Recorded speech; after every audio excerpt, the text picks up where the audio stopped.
capítulo, Lucas capítulo 1, versículo. 50. Tenemos un 58, ¿alguien da más? ¿El hermano dice 58? No sé ustedes qué dicen. 58, 37, 57, 56. Hay gente que no ha estado con nosotros. Lucas capítulo 1, versículo 57. Pero antes de eso vamos a repasar un momentico todo lo que nos ha enseñado Lucas. Recuerden que Lucas entonces es un evangelio que tiene como finalidad persuadirnos, convencernos de la certeza de todas las cosas que se han dicho sobre Jesús y de la importancia que tiene para nosotros todo lo que Jesús hizo para nuestra salvación. Básicamente es lo que está diciendo. A través del libro de Lucas estamos viendo cómo Dios actúa en la historia.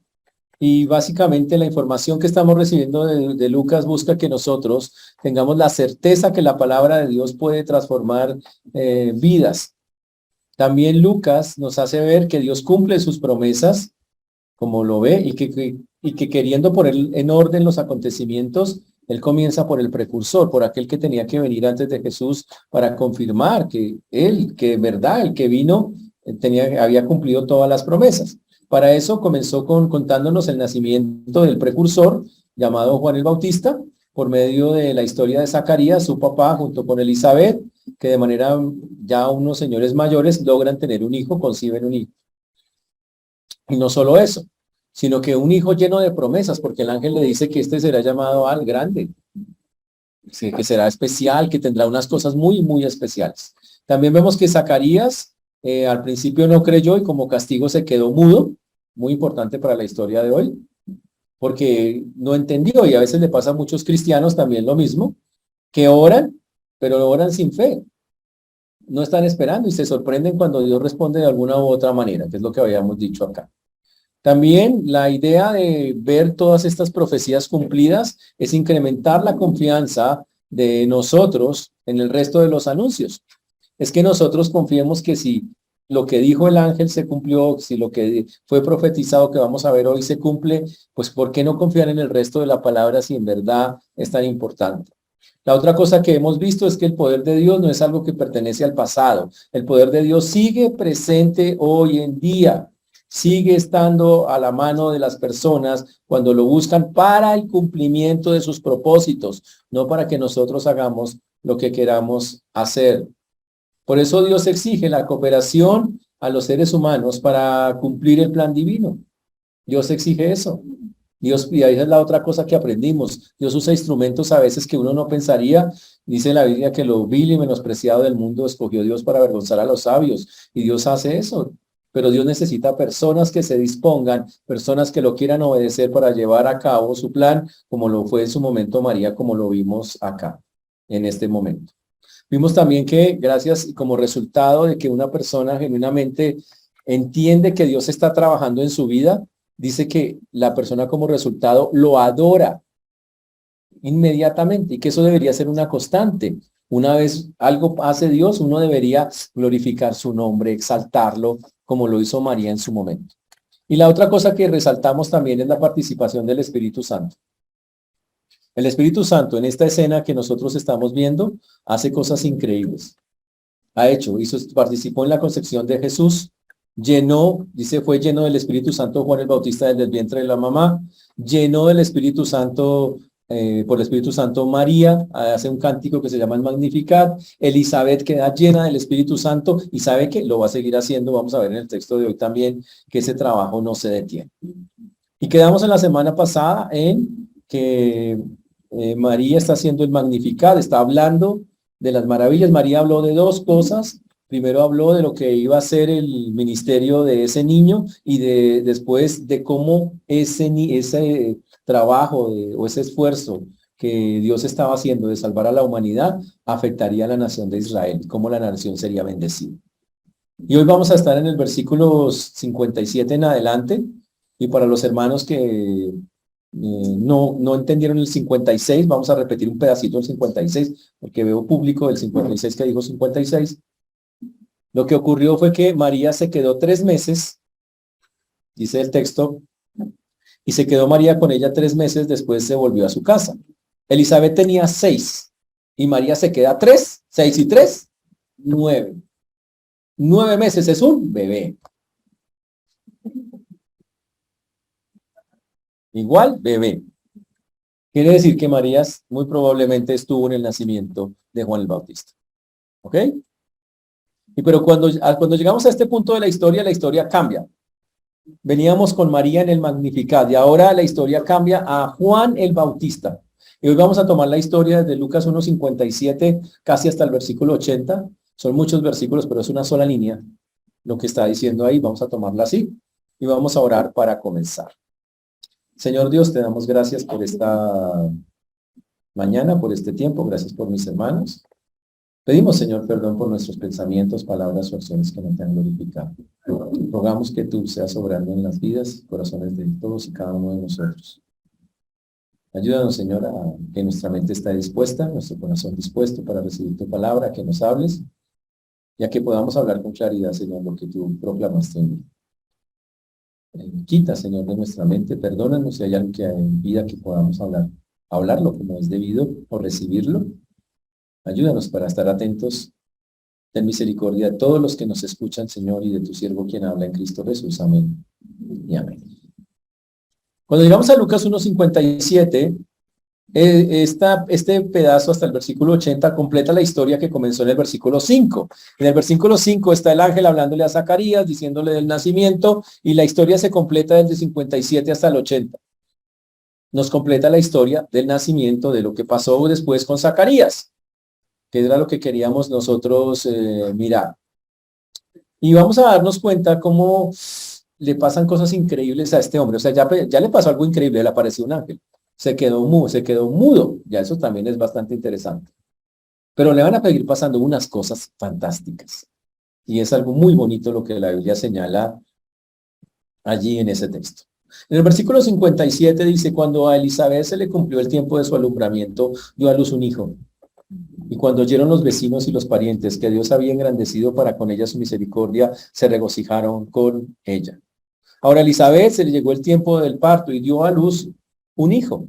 Entonces Lucas empieza a concentrarse en la reacción, no tanto en el niño como en la reacción de la gente cuando nació ese niño que va a llamarse Juan. Recuerden que Elizabeth se había ocultado. Zacarías estaba mudo, o sea, complicado. Entonces, imagínense que obviamente Elizabeth se había guardado como ocultado de su embarazo.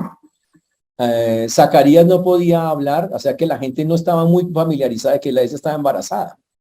No era una cosa que todo el mundo sabía.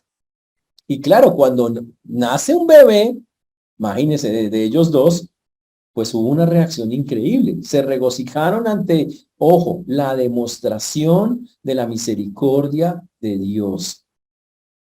Interpretaron eso como que Dios había tenido misericordia, una cosa increíble. Ellos dijeron, wow, este hombre ya mayor con esta señora ya mayor, estos adultos mayores que usan sillas azules, ustedes en que están sentados. Uy, no, yo solo pregunto, yo estoy aquí de pie.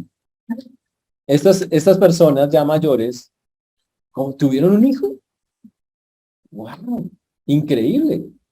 Y para ellos, por eso dice acá, ellos lo vieron como una demostración de misericordia, de la misericordia de Dios. Y seguro les hizo recordar las misericordias que Dios tuvo en el pasado, cuando de manera sobrenatural también Abraham tuvo un hijo, casi en las mismas, en condiciones muy parecidas. Ahora, pero el gozo era el cumplimiento de lo que dijo el ángel. El ángel había dicho, y tendrás gozo y alegría, y muchos se regocijarán de su nacimiento. Y lo que dijo el ángel se cumplió. Eso es Lucas capítulo 1, versículo 14. Y tendrán gozo y alegría, y muchos se regocijarán de su nacimiento. Pues claro, todos quedaron felices. Pero usted tiene que entender por qué quedaron felices. Ya lo empezamos a ver en las primeras porciones. La gente empezó a decir, oiga, eso es la misericordia de Dios. Hacía rato no veían eso. Hacía rato no experimentaban una cosa tan especial y tan espectacular. Dios había guardado silencio 400 años y cosas así no pasaban. Y entonces ellos dijeron, ¿será que este es el tiempo de que Dios había prometido? Y empezaron a pensar, a pasar cosas por su cabeza y por eso las expectativas que se generan. La historia continúa en el versículo 59, cuando dice, aconteció que al octavo día vinieron para circuncidar al niño y le llamaban con el nombre de su padre, Zacarías. Y cuando llegan los días de la circuncisión por cultura judía, los niños debían ser circuncidados al octavo día. Ahora, Elizabeth se había ocultado, Zacarías estaba mudo, los vecinos pues quedaron como sorprendidos, pero igual ellos, como cualquier niño judío, tenía que ser circuncidado. Ese rito de circuncisión viene desde el Génesis, cuando Dios dijo que tenía que ser una señal de pertenencia al pueblo. Y desde allí los niños son circuncidados.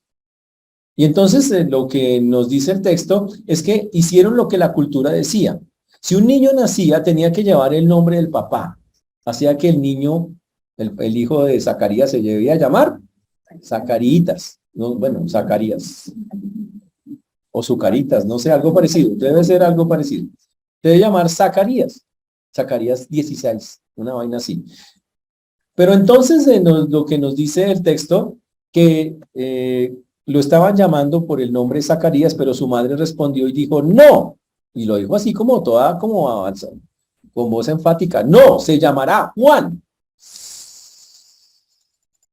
Interesante. Otra traducción dice que lo estaban llamando. Y que la mamá los corrigió de una manera casi brusca. No, así no se llama, punto. Ahora, lo chévere de esta historia es quién le escogió el nombre a Juan el Bautista. Oh, Dios mismo. Imagínese que a uno le escoja el nombre de Dios. Usted que se pone a mirar en Google para escoger los nombres de los pero aquí es que Dios le escoja el nombre a uno. Tú te llamarás. Increíble, increíble. O sea, en esta decisión no intervino ni Elizabeth ni Zacarías, ni la familia, ni los amigos, que a veces siempre se meten, póngale así, dígale así. No, nada. Ellos aceptaron la voluntad de Dios. Ahora, ¿cómo supo Elizabeth que Zacarías, que se llamaba Juan, si el otro estaba mudo? No, ni idea, no especulen. ¿Cómo supo? De pronto, supongo yo, se lo explicó Zacarías con señas, alguna cosa así. No sabemos, pero el asunto es que Elizabeth la tenía clara. Y la tenía tan clara que dijo, se llama Juan y punto, y no hay, es algo como que ya había una convicción en su corazón. Y es algo muy chévere. Muy bien. Entonces le hicieron el reclamo a Elizabeth. Le dijeron, ¿por qué lo va a llamar así? No hay nadie en tu parentela que se llame con ese nombre. No hay nadie. Entonces, y obviamente el reclamo era válido. Dice, pero en su parentela nadie se llama Juan. ¿Usted por qué le quiere poner de esa manera? Entonces dice, preguntaron por señas a su padre cómo le quería llamar.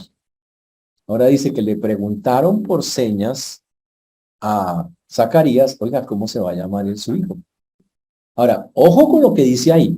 Le preguntaron por señas.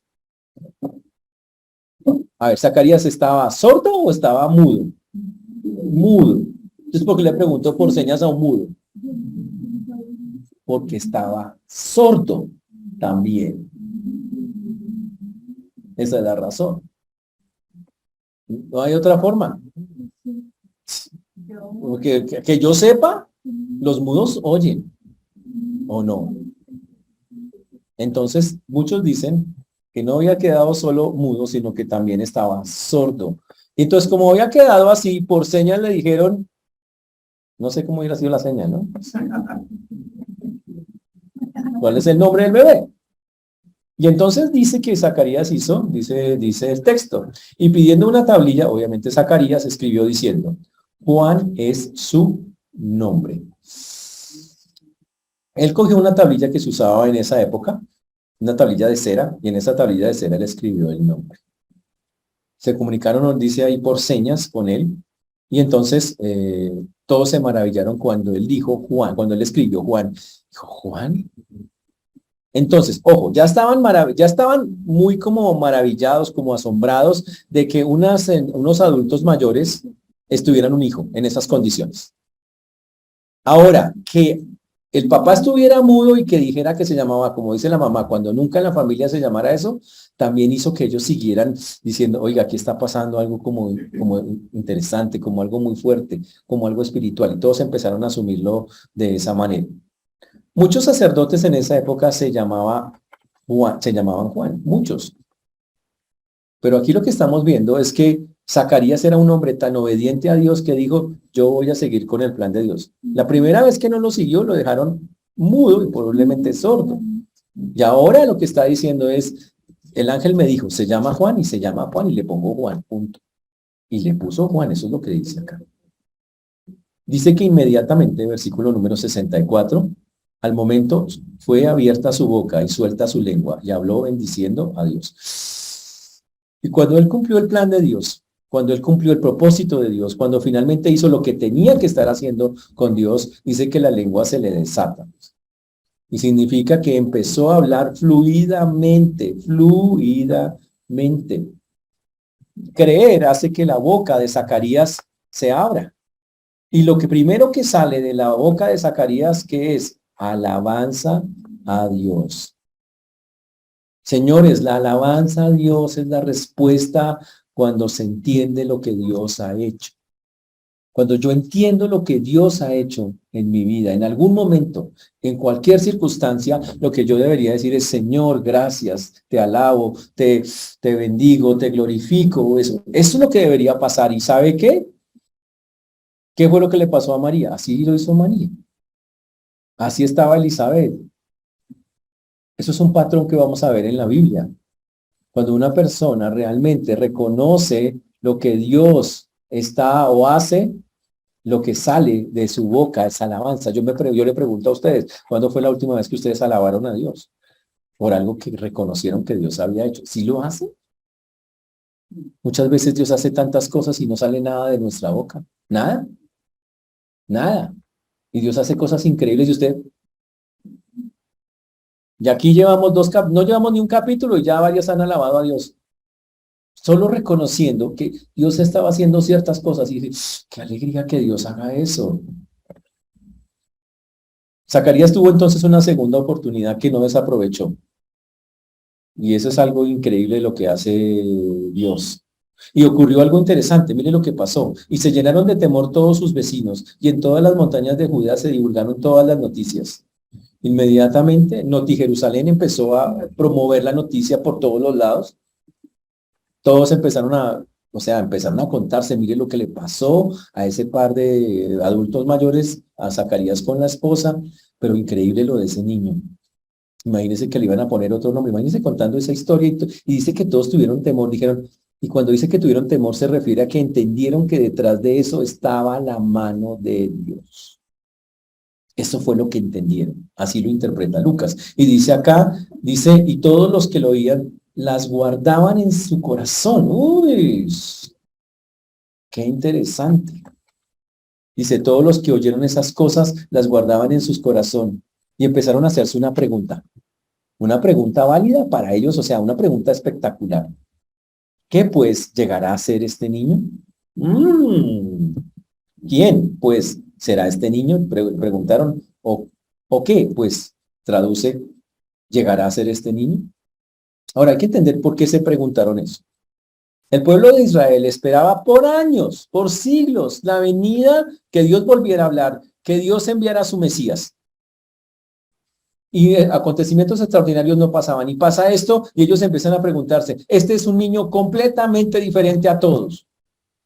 Este niño tiene algo especial, todo lo que le ha pasado. Sus padres tienen una concepción especial.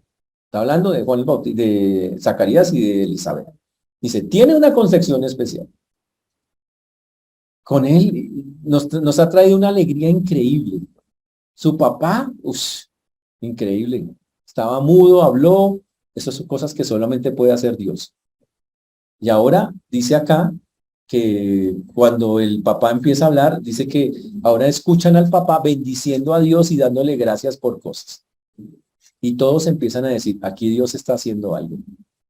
pero preguntan, ¿qué va a hacer Dios con ese niño? ¿En qué va a terminar la historia de ese niño? Y empezó a generarse algo que no había pasado hace mucho tiempo en Israel, una expectativa. ¿Y este niño qué?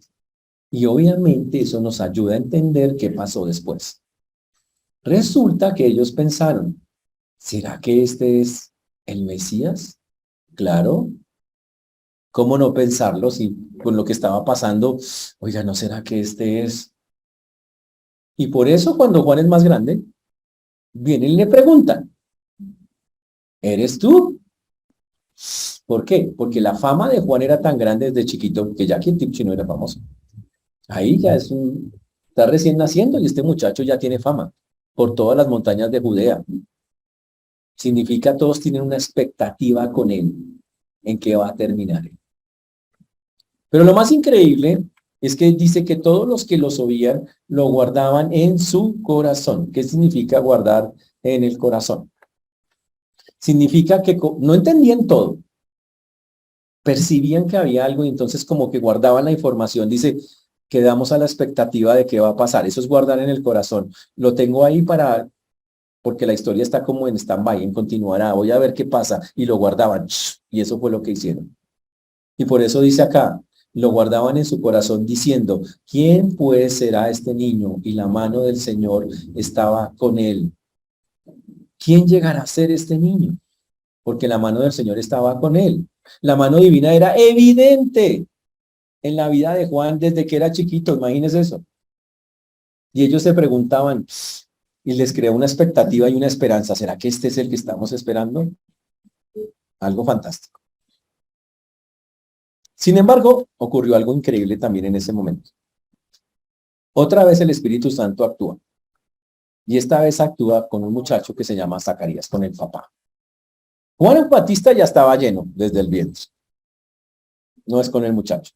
Pero Zacarías, que llevaba mudo 9 meses, ahora empezó a hablar. Pero ahora dice que está lleno del Espíritu Santo. Y cuando está lleno del Espíritu Santo, ¿qué pasa cuando una persona está llena y ve que algo Dios ha hecho? Alaba a Dios. Y en este caso, él compone, hace esta que es como una poesía hacia el Señor. Está como una canción allí, que se llama el Benedicti. Así se llama. El de María se llama el Magnificat.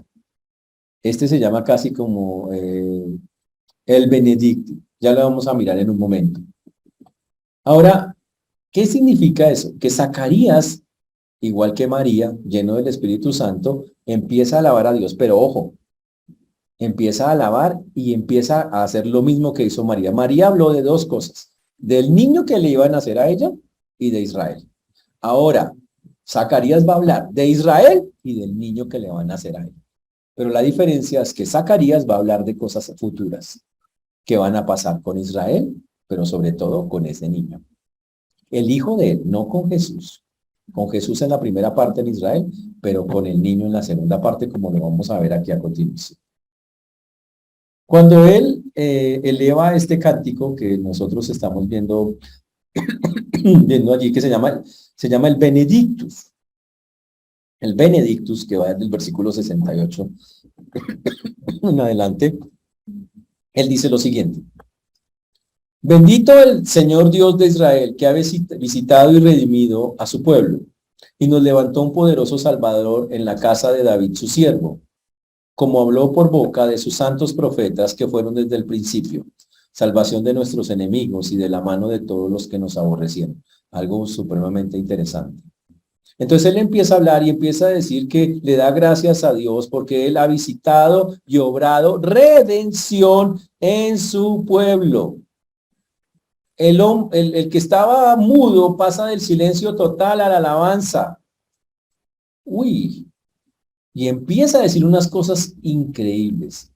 Por medio de la inspiración del Espíritu Santo, está lleno del Espíritu Santo, recibe revelación de Dios para decir cosas que van a pasar en el futuro.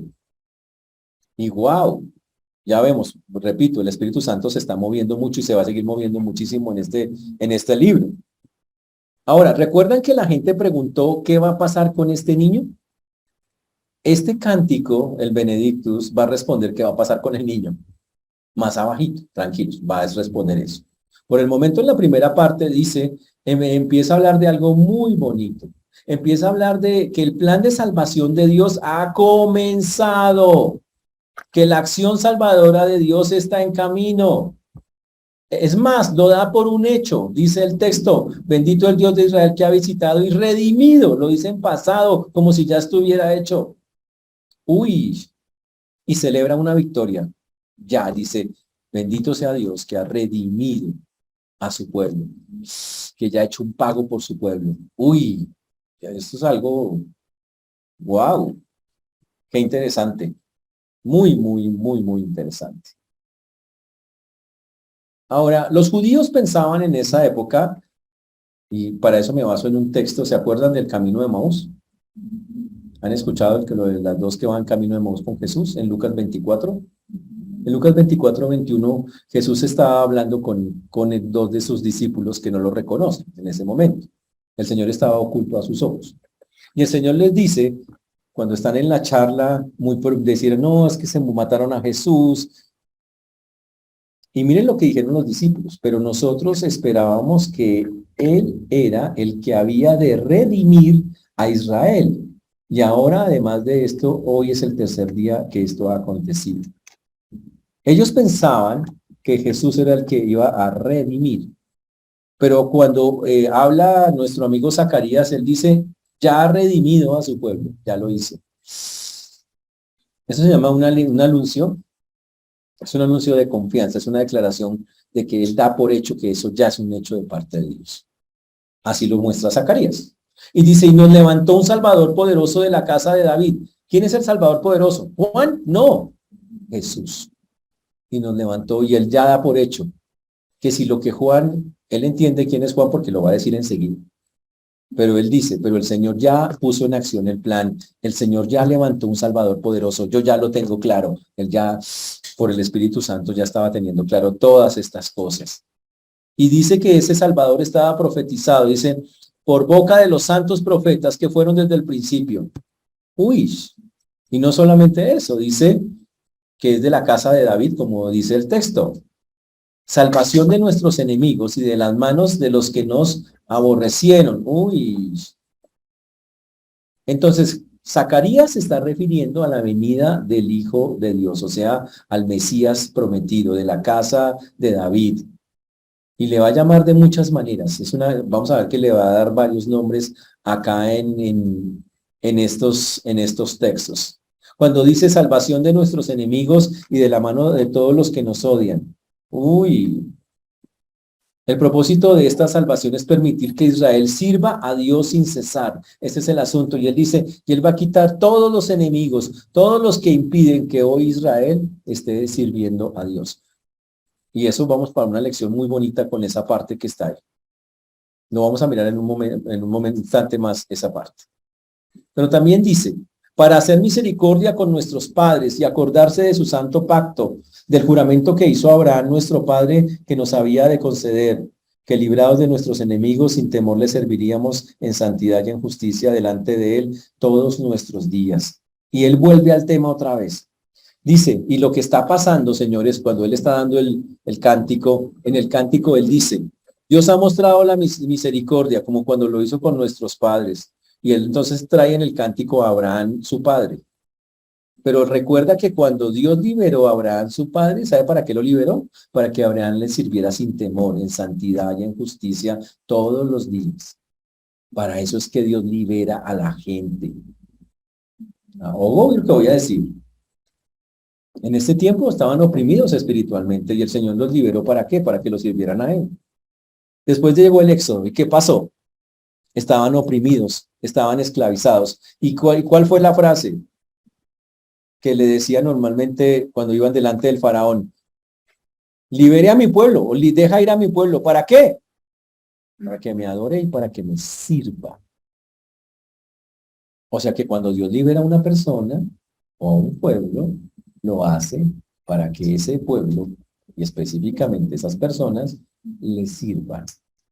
Y Zacarías está diciendo que este que viene iba a traer liberación para que cuando liberara a las personas, le sirvieran libremente. Entonces la pregunta es, ¿Será que nosotros ya experimentamos esa liberación? Y la respuesta es obvio que sí. Fuimos libres. Somos libres. Y entonces, ¿qué falta? Pues la parte de nosotros, porque el Señor ya hizo la suya. Yo soy libre para servir al Señor. Pero de eso hablaremos en un momento. Dice acá, para que le sirvamos todos los días, habiendo siendo liberados de nuestros enemigos. Eso está desde Génesis 17, 22, en el libro del Éxodo. Todo el plan de Dios siempre es lo mismo. Libero personas o libero el pueblo para que me sirvan. Punto. Pero ahí termina la paz con Israel. Y él empieza a hablar de su hijo, proféticamente. Ya habló de Israel, del Mesías, del inicio de la salvación, de la redención y de que cuando una persona es libertada o un pueblo es libertado es para que le sirva a Dios. Pero ahora él la cambia y ahora pasa a hablar de su hijo, o sea, de Juan el Bautista. Y tú, niño, serás llamado profeta del Altísimo. Dice, o profeta del Altísimo serás llamado, porque irás delante de la presencia del Señor para preparar sus caminos. Y eso contesta la pregunta de los versículos anteriores donde la gente decía, ¿y qué será este chino? ¿Qué irá a hacer? ¿Qué irá a pasar con él? Pues Zacarías la contesta en un cántico. Le dije, ese niño va a preparar los caminos del Señor, va a estar delante de él en su presencia y será llamado profeta de Dios, o sea, profeta del Altísimo. Qué increíble eso, ¿no? Debió haber sido muy chévere ese momento, porque habla acá como si lo estuviera mirando. Seguramente tenía al niño ahí en medio de todo el asunto, cuando está cantando y le dice, tú, niño, tan, tan, tan, tan. Le recuerda todas las cosas que estaban ahí, profetizadas. Ahora, recuerden que, ¿por qué tiene que venir Juan? Pues porque estaba profetizado. Si aparece Jesús sin Juan, no vale. Porque Juan tenía que venir antes que Jesús. Eso estaba escrito. Lo dice Malaquías capítulo 4, versículos, Malaquías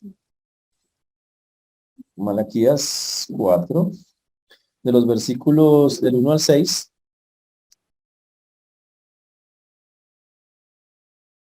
Versículo 5, preferiblemente. 4, 5. He aquí yo os envío el profeta Elías, antes que venga el día de Jehová grande y terrible. Él hará volver el corazón de los padres hacia los hijos, y el corazón de los hijos hacia los padres. Uy. El Malaquías se había profetizado, usted dice que venía Elías, dijo, pero Juan no es Elías. Vamos a mirar eso más adelante. ¿Juan es Elías? Pero ahí dice que tenía que venir Elías. Sí, y lo vamos a mirar si Juan cumple con el requisito de ser ese Elías profetizado ahí, ¿de acuerdo? Pero que tenía que aparecer, eso es lo que queremos decir. Ahora, también lo que está diciendo el papá de Zacarías, en medio de todo, cuando está hablando de esa manera tan especial en estos versículos, es lo que quiere dar a entender es que ese niño no es un niño cualquiera. Dice el texto, versículo 77, para dar conocimiento de salvación a su pueblo, para perdón de sus pecados.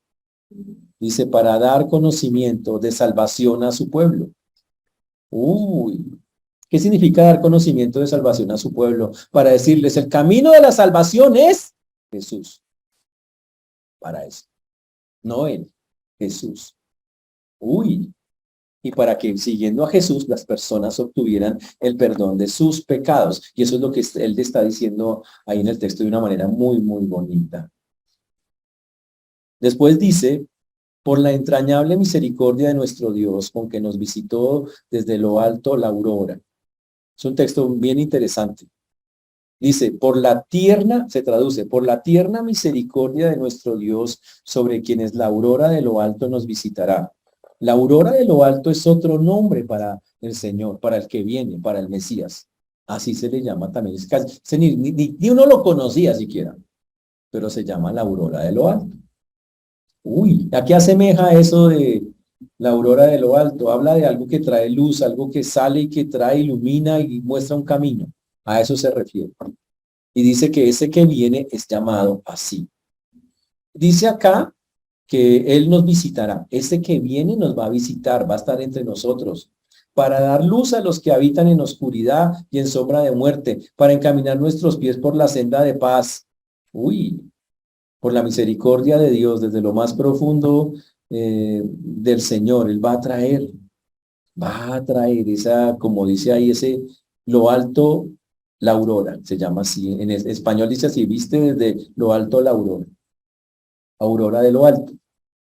Y es esa imagen de esa luz que brilla a los que están en oscuridad para que salgan de su oscuridad. A eso se refiere específicamente ese nombre. Y dice también para que tengan paz, para encaminar nuestros caminos por caminos de paz. El camino de paz no es simplemente un camino en el que no hay problemas. No, es el largo camino que se recorre cuando estamos con el Señor, en que a pesar de las circunstancias, nos sentimos tranquilos, nos sentimos confiados. Ese es el camino de paz que está profetizado ahí. Increíble.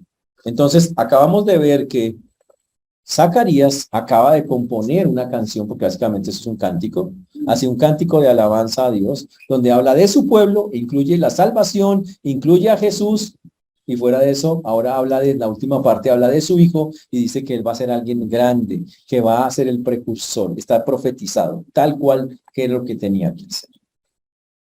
Y termina en el versículo 80 diciendo, y el niño crecía y se fortalecía en espíritu y estuvo en lugares desiertos hasta el día de su manifestación en Israel. Y Juan salta todos los años y dice, y el niño crecía. ¿Cómo creció? Y se fortalecía. ¿Cómo fortaleció? Pero algo interesante. Y estuvo en lugares desiertos. Uy, ¿cómo así? En algún momento Juan no se fue de la casa, no. Juan empezó a salir de su casa y se empezó a vivir en lugares desiertos. Y de ahí salió la historia que más conocemos, la de que Juan entonces estuvo con una secta llamada los Esenios, que vivió con ellos, que compartió con ellos, que allá fue donde lo educaron. Otros dicen, lo que pasa es que seguro Juan quedó huérfano y entonces cuando quedó huérfano los entregaban a los hijos a grupos así y los entregaban para que los educaran. Esa es una de las teorías que tienen con eso. Pero sin embargo, la teoría más fuerte es que Juan en esa época vivió con los esenios en el desierto. Dado que se saben cosas de los esenios, dicen, pues Juan se parecía a los esenios, entonces debe ser que Juan tenía esa connotación y vivía allá con ellos. Ahora, ¿qué debemos decir de eso? Pues que no tenemos ni idea si de verdad vivió con los esenios, que eso es una especulación. Y que probablemente no. ¿Y por qué? Porque si uno estudia quiénes son los esenios, Juan hizo cosas que los esenios no harían. No lo harían. Para que tengamos algunos casos, acá tengo unas comparaciones sobre eso. Los de Qumran vivían en el desierto de Judea. Y o eran personas que creían en el ascetismo, la autopurificación, al exclusivismo, significa no se metían con nadie, no salían de ahí, no había movimiento. En cambio, Juan salía del desierto cada rato, iba allá, hacía predicaciones y volvía. Y un esenio genuino no hace esas cosas. Los esenios consideraban a la gente impura, o sea, no se metían con la gente. Y Juan iba y se metía con la gente y les hablaba, los bautizaba, los tocaba, Y por eso muchos piensan que es una especulación. Ese es el punto. Pero bueno, tranquilos, cuando lleguemos al cielo, Juan, para una entrevista, por favor. Si usted lo llama, le dice, Juan, venga, en serio, ¿usted qué hizo esos años? Díganos, ¿usted qué hizo? ¿Cómo así que usted fue para el desierto? ¿Qué fue lo que pasó?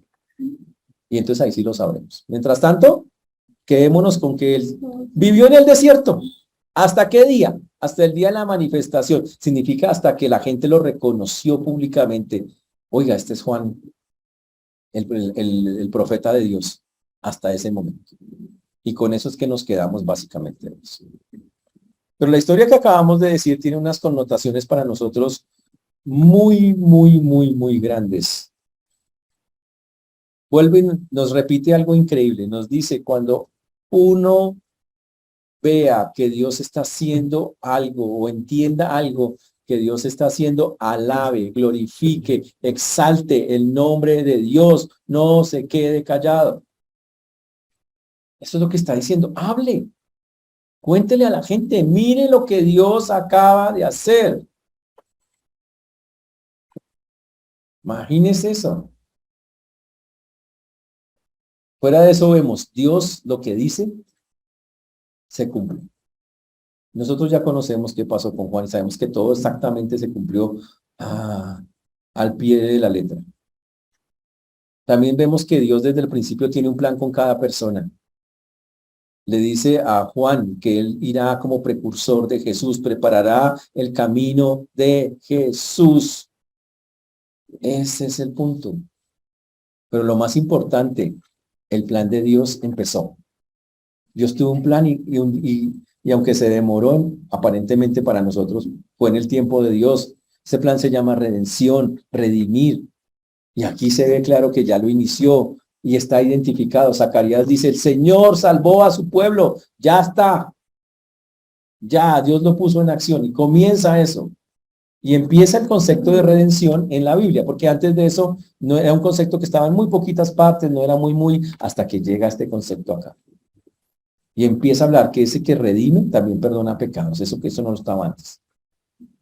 Y empiezan a sentarse las bases de lo que es nuestra salvación.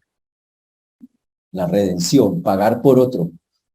Y empieza a hablar del perdón de pecados, pagar los pecados de otro cuando yo no los cometí.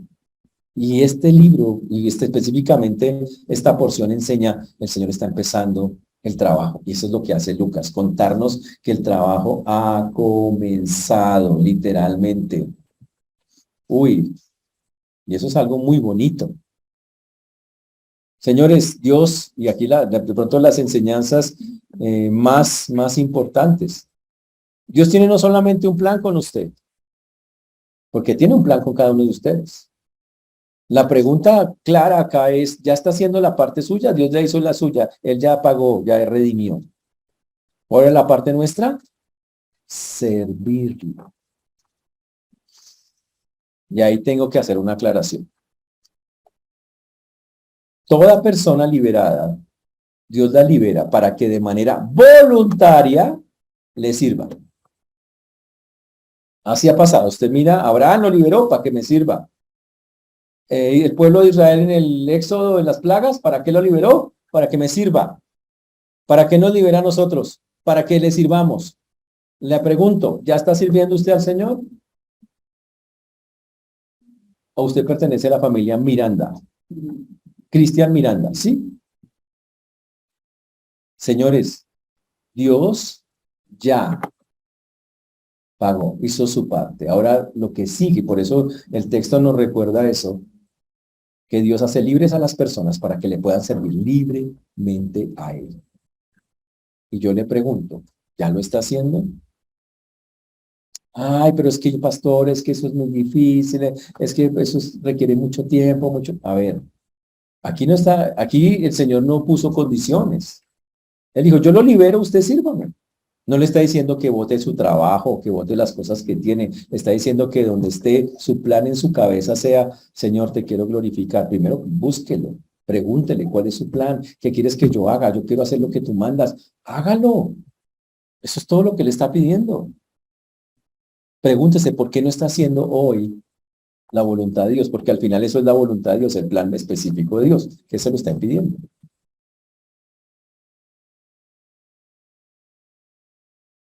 Que usted no lo dice, es que no lo había entendido, pastor.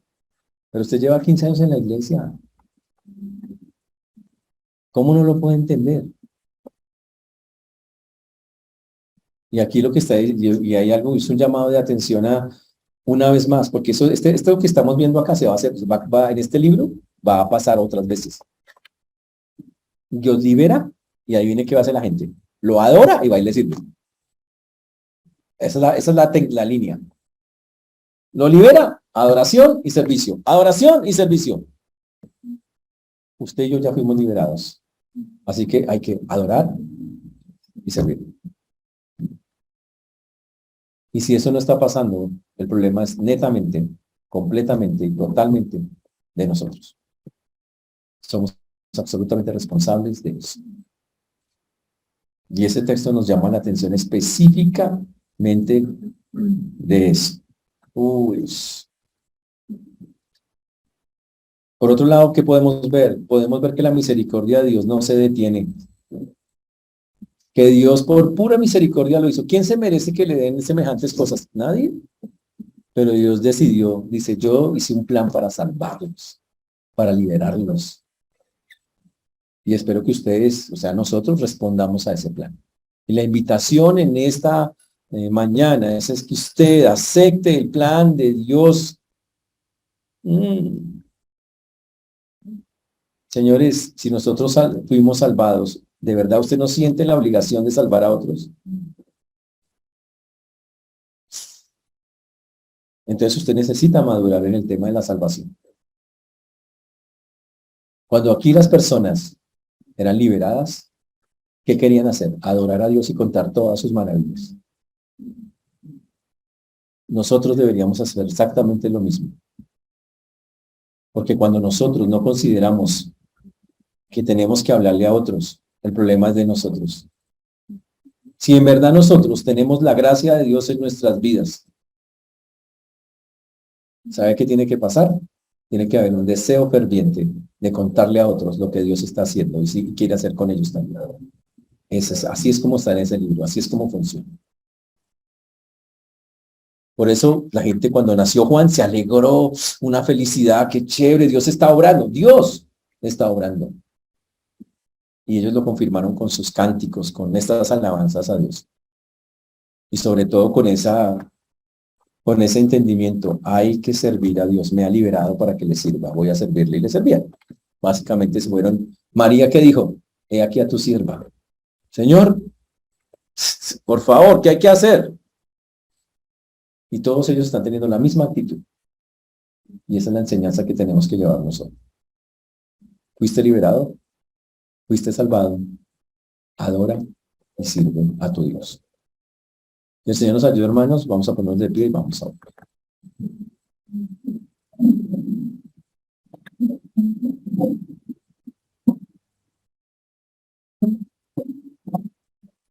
Señor Dios, te damos gracias porque tú eres bueno, Señor, y para siempre es tu misericordia. Señor Dios, te glorificamos, te exaltamos, dando a ti el honor y la gloria que tú mereces.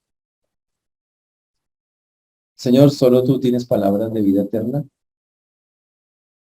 Solo tú nos guías. Y por eso hoy estamos aquí, Señor, convencidos de que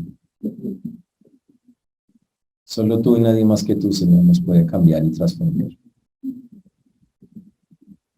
Agradecemos, Señor, que pusiste en marcha tu plan de salvación, de redención de la humanidad. No lo merecemos, pero lo hiciste. Agradecemos que enviaste a tu Hijo para que se cumpliera. Y gracias por enseñarnos, Señor, que el motivo principal de darnos esa salvación es que podamos adorarte y servirte. Por eso hoy nos ponemos delante tuyo. Perdónanos porque seguro nos falta mucho para hacerlo como tú mandas, pero te rogamos que a través de tu palabra y de todo lo que estamos escuchando nos vayamos convenciendo de tus perfectos planes con cada uno de nosotros. Que este pueblo, Señor, sea un pueblo que te adore, un pueblo que te sirva, que te glorifique, que te dé a ti el honor y la gloria que tú mereces. Por eso hoy ponemos delante tuyo una vez más nuestras vidas y oramos, Dios, pidiendo que podamos, como dice también, como parte de ese servicio, contarle a otros de tu grandeza y de tu misericordia. A ti la honra y la alabanza damos, Señor, en Cristo Jesús. Amén.